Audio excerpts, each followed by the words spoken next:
दोस्तों, स्वागत है आपका मेरे इस नई वीडियो में। तो आज की वीडियो में हम बात करने वाले हैं 10 और डी के फुल रिव्यू के बारे में। तो चलिए इस वीडियो को शुरू करते हैं। तो अगर किसी ने मेरे चैनल को सब्सक्राइब नहीं किया तो सब्सक्राइब कर देना और वो नीचे लाइक बटन है वो भी दबा देना।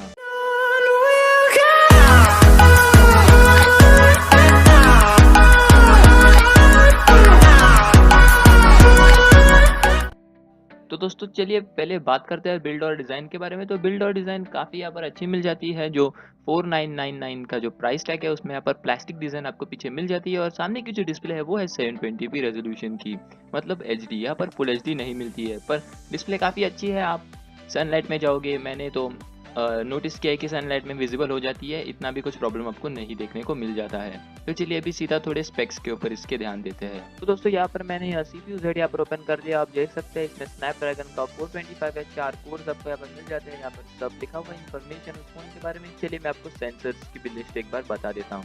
तो दोस्तों यहाँ पर आप और स्वाइप करोगे तो यहाँ पर आपको मिल जाएंगे थर्मल, फिर उसके बाद ये सारे सेंसर इस फोन में अवेलेबल है। तो दोस्तों सेंसर की यहाँ पर कोई कमी नहीं है, इस फोन में काफ़ी अच्छा फ़ोन है।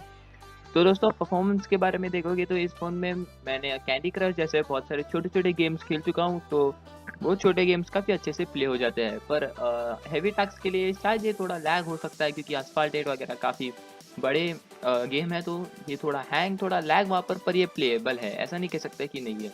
और दोस्तों जो बैटरी लाइफ है ये फ़ोन की वो भी काफ़ी अच्छी आपको मिल जाती है। 3500 mAh की बैटरी है पर काफ़ी अच्छी है, क्योंकि जो प्रोसेसर है उसमें वो है क्वाड कोर, मतलब वो ज़्यादा जो पावर है वो नहीं खाता है। इसकी वजह से आपको एक अच्छी बैटरी लाइफ मिल जाती है।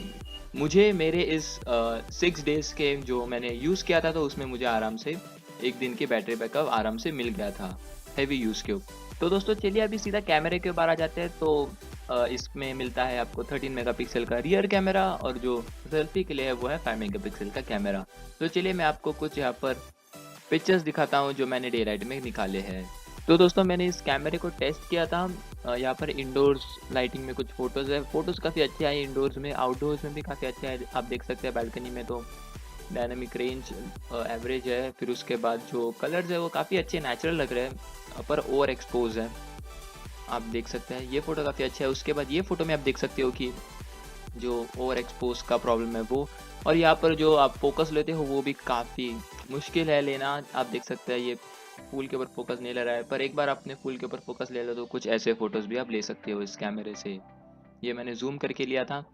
और चलिए अभी सेल्फीज़ के ऊपर बढ़ते हैं। तो दोस्तों सेल्फीज़ तो ठीक है, यहाँ पर ज़्यादा कुछ कह नहीं सकते, एवरेज है।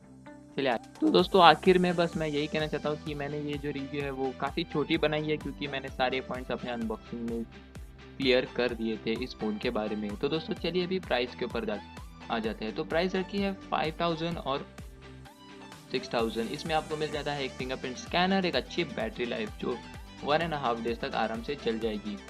तो दोस्तों ये जो फ़ोन है वो MI5 तो बेटर ही है बैटरी लाइफ में, और जो फिंगरप्रिंट स्कैनर दिया है उसकी वजह से, और जो स्टॉक एंड्रॉयड है उसकी वजह से। और एडिशनल फीचर वो है कि आप इसे ओरियो में अपडेट भी करा सकते हैं, वो OTA अपडेट आपको आ जाएगा कंपनी के तरफ से। और दोस्तों मेरी तरफ से तो ये हाँ है, इसे ख़रीद लीजिए अगर आपका बजट कम हो तो, वरना तो बहुत सारे फ़ोन्स है ही मार्केट में पड़े हुए, तो आप उनमें से कोई भी ले सकते हैं। तो आशा करता हूँ ये वीडियो आपको अच्छा लगा होगा, और अगर अच्छा लगा होगा तो लाइक मार देना और नीचे जो सब्सक्राइब बटन है वो भी दबा देना, क्योंकि मैं आपके लिए ऐसे वीडियोस लाता रहता हूँ। Hope you guys have a nice day. एस डे साइनिंग ऑफ। पीस।